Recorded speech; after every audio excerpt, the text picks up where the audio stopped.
Battle Royales, a genre of gaming made popular by titles like PUBG, Fortnite, and Apex Legends. These three titles garnered huge success in both a player base and a profit margin. Right off the bat, everyone knew this was the next big thing, and every developer and publisher was scrambling to milk this virtual cash cow bone dry. Pretty much anyone and everyone that made video games was trying to make a battle royale and just completely oversaturated the entire fucking genre. But I'm getting ahead of myself. Before PUBG, Fortnite, and Apex, there was H1Z1, a game with a bit more of a cult following, a little smaller, but it wasn't a completely obscure game. The premise for H1 was really simple. You jump out of a plane, you find guns, and you try to be the last man standing. Whenever I first heard about this game, I was still a senior in high school, and all of my friends were playing the shit out of it. It was love at first sight for all of us, really. The rush of getting a victory was pure sensory overload. It was like a fucking orgasm. It was the best feeling in the world. Firefights were fast-paced and skillful, which is exactly how I like my games personally. You could kill someone in as quickly as a single headshot with even the worst of weapons if the enemy didn't have a helmet. You had vehicles to traverse the massive map, and enough diversity in the different areas of the map to differentiate where you were. However, that game in hindsight was kind of ass cheeks, and it died about a year after we first started playing it. The fuck you say to me, you little shit? The next battle royale that comes to mind that found a pretty large player base was PUBG, PlayerUnknown's Battlegrounds. This was the game that my group of friends switched to literally as soon as it came out. It was a buggy shitfire of a mess, but the weaponry was more realistic. The shooting mechanics in the game felt way smoother than H1 did, and it was just really a breath of fresh air. Now the premise for PUBG, the exact same thing as H1.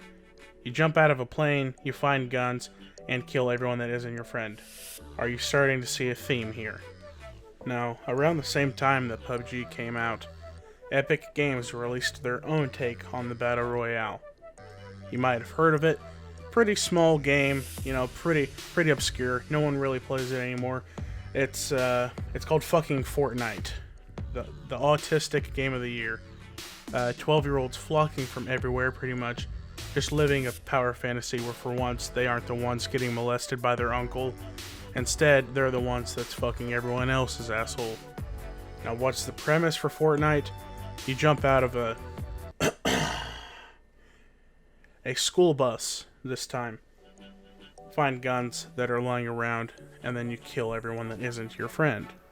Now, right about now, I can probably guess what you're thinking. What I'm assuming you're thinking is, Gobi, that sounds a lot like they're copying PUBG. Wrong! Anyone with a big brain knows that they're copying high school. Now, in high school, if you're an edgy white kid that hates his life, what happens is you get off the bus, grab a gun you found lying around, and you kill everyone that isn't your friend. Does that sound familiar to you? Fortnite apparently knew their audience better than any of us could have ever anticipated, because anyone that is emotionally stable avoids that game like it's the fucking plague. Now, admittedly, Fortnite does technically have some pretty fucking key differences from PUBG, but we aren't going to talk about those because it's 2020, and if it doesn't fit my narrative, then it doesn't fucking exist, boomer. Now, moving on, we have Apex Legends, a 3-man squad battle royale where, again, you drop down to the map, you find guns, and you kill anyone that isn't your friend. Incredibly samey, in case you haven't noticed. So it's rinse and repeat with these. If you played one battle royale, you've pretty much played them all. They're the exact same game, but with one thing separating them. With PUBG, you've got the more realistic feel. Fortnite, it's more cartoony and a more childish friendly vibe. And then with Apex, you have a roster of characters that all have different abilities. Out of the three I've mentioned, Apex is probably my favorite one, but with that being said, it wasn't really ever a game that I played every day. I enjoy to play it from time to time, but I never went out of my way to actually play the game. It was something that my friend said, hey, let's play this, and I was like, okay, fine, fuck it, we'll do that. Now, why am I talking about all of this? I'm talking about these games to portray to you, my beautiful viewer, that they are very much alike and the gaming industry plays it too safe. The Battle Royale genre has, for the most part, been bombarded with just complete and utter cancer. I would sooner suck Ron Jeremy's angry fat cock than play a majority of these games. But there is a beacon of hope, a shining glimmer of originality peeking through the asshole of the gaming industry. And I am, of course, talking about Fall Guys. Fall Guys is yet another Battle Royale, but this time, instead of guns, you have your hands, which are used for hand things, like grabbing other people and hugging. Instead of jumping out of a plane, you are jumping across seesaws while everyone else is piling on and making you shit your pants from frustration. It has the minigames type game loop that Mario Party has, but without the dumbass board. It is one of the more fun games that I've played in the longest time, and it's honestly blowing up bigger than Hiroshima.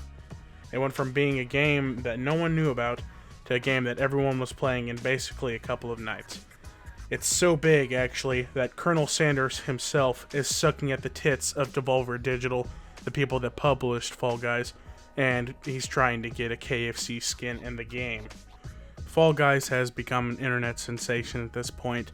As of August 12th, Fall Guys has already over 500,000 followers on Twitter, and as of August 10th, they've sold over 2 million copies on Steam, and have had a combined 23 million hours watched on Twitch between viewers.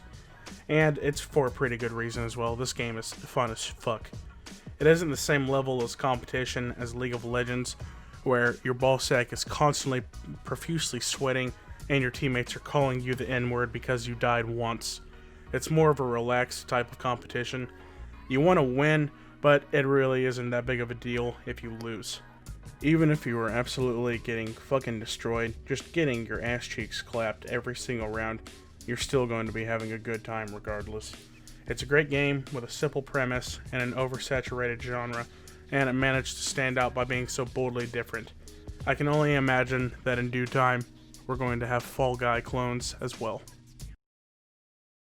To anyone that watched this video all the way through, I just want to say thank you. It means the world to me. Obviously, this is still an incredibly small channel, but this is a video that I spent a lot of time on and put a lot of effort into. I just want to thank you guys for watching. Love you.